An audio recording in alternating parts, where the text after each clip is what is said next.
नमस्कार, राहुल का अग्निपथ देख रहे हैं आप। मैं हूं आपके साथ पूजा। महाराष्ट्र की जनता ने एक बार फिर राहुल गांधी कांग्रेस को आईना दिखाया है। महाराष्ट्र की 29 महानगर पालिकाओं के चुनाव के नतीजे सामने आ गए हैं, जिसमें एक तरफ बीजेपी की जबरदस्त निर्णायक और दबदबे वाली जीत है, तो दूसरी तरफ कांग्रेस का ऐसा पतन जिसे सिर्फ हार नहीं बल्कि राजनीतिक बेइज्जती कहा जाएगा। और ये महाराष्ट्र से कांग्रेस का सफाया भी है। मुंबई में कांग्रेस का सुपड़ा साफ हो चुका है। 227 वार्डों में कांग्रेस 15 का आंकड़ा भी पार नहीं कर पाई। और ये सिर्फ हार नहीं, ये साफ संदेश है कि मुंबई ने कांग्रेस को, राहुल गांधी को पूरी तरह से नकार दिया है। कांग्रेस जो राज्य में शिवसेना, यूबीटी और एनसीपी के साथ महाविकास अघाड़ी का हिस्सा है, उसने बीएमसी में अकेले चुनाव लड़ने का ऐलान किया। दलील दी गई कि कांग्रेस अपनी जमीन परखना चाहती है, लेकिन नतीजों ने बता दिया जमीन परखने निकले थे, जमीन ही खिसक गई। आज की सबसे बड़ी सियासी खबर यही है कि महाविकास अघाड़ी में कांग्रेस अब बोझ बन चुकी है। उद्धव ठाकरे की शिवसेना और एनसीपी के भीतर कांग्रेस को लेकर नाराजगी खुलकर सामने आ चुकी है। बीएमसी के नतीजों के बाद अब अघाड़ी से कांग्रेस की विदाई का मुहूर्त खोजा जा रहा है। तो इन नतीजों ने कांग्रेस को कितना बड़ा झटका दिया है, आपको बताएंगे। चर्चा के लिए मेरे साथ स्टूडियो में मौजूद हैं कैपिटल टीवी के एग्जीक्यूटिव एडिटर राजीव जी। सर, आपका बहुत बहुत स्वागत है। धन्यवाद। जो नतीजे सामने आए हैं वो कांग्रेस के लिए कितना बड़ा झटका है और इतनी बुरी हार के पीछे की कारण क्या हो सकते हैं? देखिए, कारण तो एक ही है। कांग्रेस की हार के कारण ढूंढने की जरूरत नहीं है, वो सामने में दिखते हैं। वो है राहुल गांधी। राहुल गांधी ही कांग्रेस की हार के सारे कारणों में से एक कारण, और उसके बाद दूसरे अलग अलग कारण शुरू होते हैं जिसकी जड़ में राहुल गांधी है। वही ये कारण बनाते हैं, वही हार की तैयारी करते हैं, वही तरीके ढूंढते हैं और वही एजेंडा सेट करते हैं। और वही आज बौखला भी रहे हैं, क्योंकि आज ही उनका एक ट्वीट भी आया और वो चुनाव आयोग पर फिर से वही वोट चोरी और स्याही का जो मुद्दा महाराष्ट्र में उठा था उसको वो उठा भी रहे हैं। इसलिए ये भी एक बड़ा कारण है हार के, क्योंकि हार के लिए जिम्मेदारी अगर अपने ऊपर लोगे, पार्टी के ऊपर लोगे, तो फिर चिंतन मनन करने का मौका मिलेगा। जब हार स्वीकार नहीं करते तो जीत के लिए पृष्ठभूमि तैयार नहीं होती। यही राहुल गांधी की स्थिति है। जैसा कि अघाड़ी की बात कर रहे हैं कि अघाड़ी में अब कांग्रेस बोझ बनती जा रही है। कांग्रेस देश पर बोझ बनी, उसके बाद अपने अलायंस पार्टनरों पर बोझ बनी। अब अघाड़ी में भी ये मुहूर्त देखा जा रहा है कि कब इनकी विदाई हो, क्योंकि एक एक राज्य में जहां पर ये इंडी अलायंस का हिस्सा है, वहां हर जगह पर कांग्रेस को बाहर करने की तैयारी चल रही है। पश्चिम बंगाल में चुनाव होना है और वहां ममता बनर्जी तो पहले लोकसभा चुनाव के समय ही कांग्रेस से अलग हो गई थी। इंडी अलायंस बनाने के लिए सोनिया गांधी और राहुल गांधी दोनों ने अपने बीच में जगह दी थी ममता बनर्जी को, और ममता बनर्जी, वो इंडी अलायंस का नाम तय हुआ तो ममता बनर्जी के हाथों से पर्ची रखी गई कि नहीं, प्रपोज इन्होंने ही किया है, लेकिन लोकसभा चुनाव में ही वो अलग हो गई। अब इनकी कम्युनिस्ट पार्टी के साथ गठबंधन थी लोकसभा में। अभी विधानसभा में एक खबर आ रही है कि कम्युनिस्ट पार्टी और कांग्रेस के बीच गठबंधन बड़ा मुश्किल है पश्चिम बंगाल के अंदर। केरल में तो दोनों एक दूसरे के खिलाफ चुनाव लड़ती हैं, लेकिन पश्चिम बंगाल में कांग्रेस के ही नेताओं के बीच मतभेद है कि हम वामपंथी पार्टियों से गठबंधन करें या ना। और वामपंथी पार्टियां ये कह रही है कि कांग्रेस के साथ जब से गठबंधन किया तब से पश्चिम बंगाल में उनकी स्थिति और कमजोर हो गई। विधानसभा में ये 0 पर आउट हो रहे हैं। तो ऐसी स्थिति में पश्चिम बंगाल में कम्युनिस्ट और कांग्रेस के बीच नाता टूटा जा रहा है। बिहार के अंदर जो राष्ट्रीय जनता दल के साथ ये लंबे समय तक गठबंधन पार्टनर रहे, आज बिहार चुनाव के परिणाम के बाद राजद की तरफ से मान लिया गया कि अब कांग्रेस के साथ आगे नहीं बढ़ना है, अकेले दम पर चुनाव लड़ेंगे, इससे ज्यादा बेहतर प्रदर्शन करेंगे। राहुल गांधी के कारण नैरेटिव हमारे खिलाफ जाता है। हमने सामान्य तरीके से एक राजनीति की थी जिसमें ओबीसी के कुछ वर्गों का समर्थन मिलता था, मुसलमानों का समर्थन मिलता था। अब ऐसी स्थिति हो गई है कि कांग्रेस के मुस्लिम परस्त नीति के कारण ये जो ओबीसी के वर्ग हमें वोट देते थे वो भी हिंदुत्व के नाम पर बीजेपी की तरफ चले गए।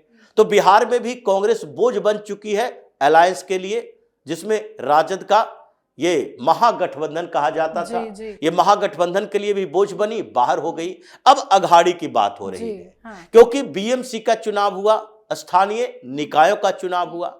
मुंबई के अंदर कांग्रेस धीरे धीरे 50% करते करते आज ऐसी स्थिति पे आ गई कि पिछले चुनाव से 50% नीचे आ गई। पिछले चुनाव में 31 सीटें यानी 31 वार्ड में कांग्रेस की जीत हुई थी और उससे पहले 51 वार्ड में जीत हुई थी। 51 वार्ड में जब जीत हुई थी तो भारतीय जनता पार्टी 30-32 सीटों पर जीतती थी और सारे ये कांग्रेस के जीते हुए वार्डों पर कब्जा कर ली। भारतीय जनता पार्टी 82 पर पहुंच गई, कांग्रेस 51 से 31 पर पहुंच गई और फिर इस चुनाव में कांग्रेस 31 से 15 के आसपास हो सकता है, परिणाम आते आते कुछ इधर उधर हो और 15-14 के आसपास ही रह जाए और उसके बाद जब परिणाम आ जाए तो 2 दिन के अंदर कांग्रेस ये 14-15 से घटकर 4-5 पर आ जाए, क्योंकि इनके वार्ड के सदस्य जो जीत कर आ रहे हैं उनको भी भरोसा नहीं है कि आगे ये कांग्रेस के नेतृत्व में हमें रहना चाहिए और उसके बाद कभी जीत पाएंगे कि नहीं, ये बड़ा मुश्किल है। क्योंकि मुंबई में भी अब जिस तरह से सेकुलर पार्टी वर्सेस मुस्लिम पार्टियां हो गई है, जहां पर ज्यादा मुस्लिम आबादी है, जैसे मालेगांव में ओवैसी की पार्टी की बेहतर परफॉर्मेंस रहा, 4-4 वार्ड जीत कर आ रहे हैं। मालेगांव वो क्षेत्र है जहां मुसलमानों की आबादी 70% से ज्यादा है। मालेगांव में विस्फोट भी हुआ था और ये बड़ा हंगामेदार खबर रही।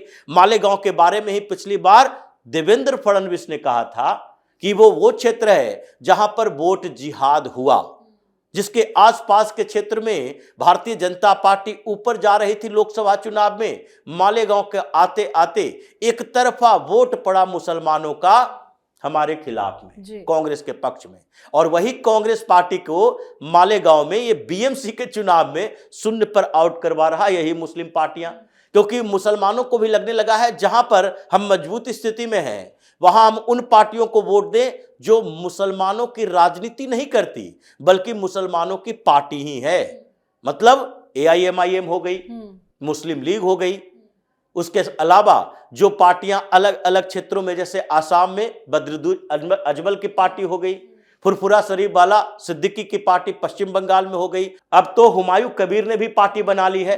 तो ये जो मुसलमानों की पार्टियां बन रही है, मुस्लिम केंद्रित राजनीति करने वाली नहीं, मुसलमानों की पार्टियां, अब मुसलमान सोचने लगे हैं कि ये सो कॉल्ड सेकुलर पार्टियां जो हमारा वोट लेती है और बीच का रास्ता अपनाती है, उसको छोड़ो, मुसलमानों की पार्टियों को वोट दो। इसलिए कांग्रेस को अब महाराष्ट्र के अंदर ये देखा जा रहा है कि जब अघाड़ी का हिस्सा है, कॉमन वोटर हमारा मुसलमान है और कांग्रेस से वो अलग हो गई है, सेकुलर पार्टियों के अलावा मुस्लिम पार्टियों को वोट दे रही है, तो कांग्रेस के लिए बोझ बनकर रहने से क्या फायदा, इसे बाहर करो। अघाड़ी में स्थिति यह है कि शरद पवार की पार्टी और एनसीपी अजीत पवार की पार्टी, ये दोनों अब धीरे धीरे एक हो रहे हैं।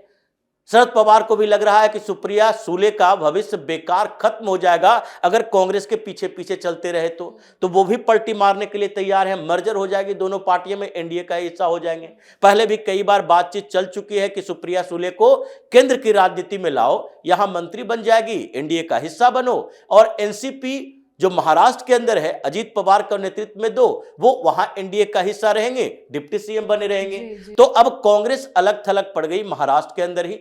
अघाड़ी ने निकालने के लिए पूरी तैयारी कर ली और सुपड़ा तो साफ हो ही गया है। लेकिन अगर से अघाड़ी से कांग्रेस निकल जाएगी तो फिर कांग्रेस का और जो बचा कुचा अस्तित्व है वो क्या बचेगा? अकेले चुनाव लड़ी, इतनी बुरी हार हुई, अब महाराष्ट्र में कांग्रेस का क्या भविष्य दिख रहा है? देखिए, बुरी हार मुंबई में नहीं हुई। हाँ, मुंबई में तो थोड़ी बहुत जीत भी लिए। बुरी स्थिति तो वहां है जहां पर इनके 2-2, 4-4 वार्ड भी नहीं जीत पाए। पुणे में क्या स्थिति रही, ये नासिक में क्या स्थिति रही, नागपुर में क्या स्थिति रही, इन जगहों पर तो कांग्रेस का 2-4 ऐसे आंकड़े दिखाई पड़ रहे हैं।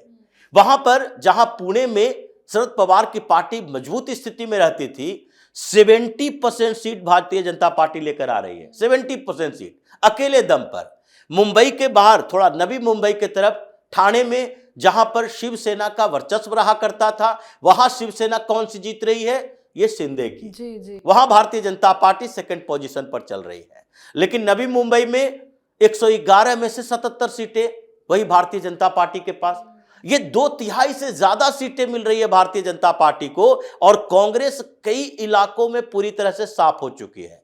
यानी लोकल बॉडी इलेक्शन में जहां ग्रासरूट लेवल पर काम होता है, आपके संगठन की हैसियत औकात दिखाई जाती है, उस जगह पर आप इतने बुरी तरह से हार रहे हो, तो पार्टी के ऊपर के नेता यानी विधानसभा में जो जीत कर आए हैं, विधायक है, उसको भी तो सोचना पड़ेगा। जैसे लोकसभा का चुनाव होता है तो असेंबली सेगमेंट देखे जाते हैं कि एक लोकसभा के अंदर अगर 7 असेंबली सेगमेंट है, 10 असेंबली सेगमेंट है, तो उसमें कितने असेंबली सेगमेंट में किस पार्टी को लीड मिली है, कौन से हारती रही है। उसी तरीके से विधानसभा में देखे जाते हैं कि कितने पंचायत हैं और किस पंचायत में किस पार्टी की लीड रही है। जब इनके विधायक देखते होंगे कि हमारे पूरे विधानसभा में कहीं भी कांग्रेस की लीड ही नहीं रही, ये पंचायत चुनाव में, नगर पालिका चुनाव में, नगर निगम चुनाव में, तो ऐसी स्थिति में आगे हमारा भविष्य तो खत्म है, या आगे के समय में हम वो भी जीत नहीं पाएंगे। तो इसलिए समय अच्छा है, अभी मौका अच्छा है,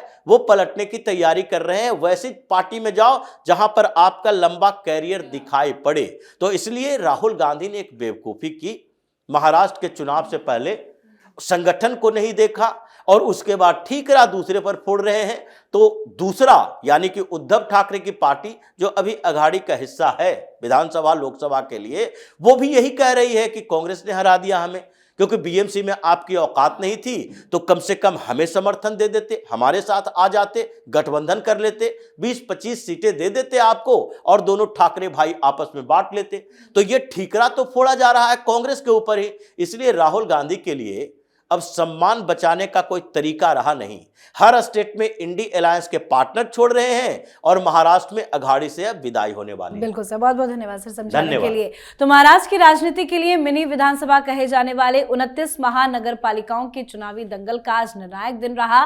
बीजेपी ने जबरदस्त जीत हासिल की तो वहीं कांग्रेस का प्रदर्शन निराशाजनक देखने को मिला। 227 वार्डों में से कांग्रेस 15 भी पार नहीं कर पाई। मुंबई से कांग्रेस का सूपड़ा साफ हो चुका है और राहुल गांधी जिस तरह से चुनाव आयोग पर आरोप लगा रहे हैं वो साफ साफ बता रहा है कि वो इस हार से बुरी तरह से बौखला गए हैं।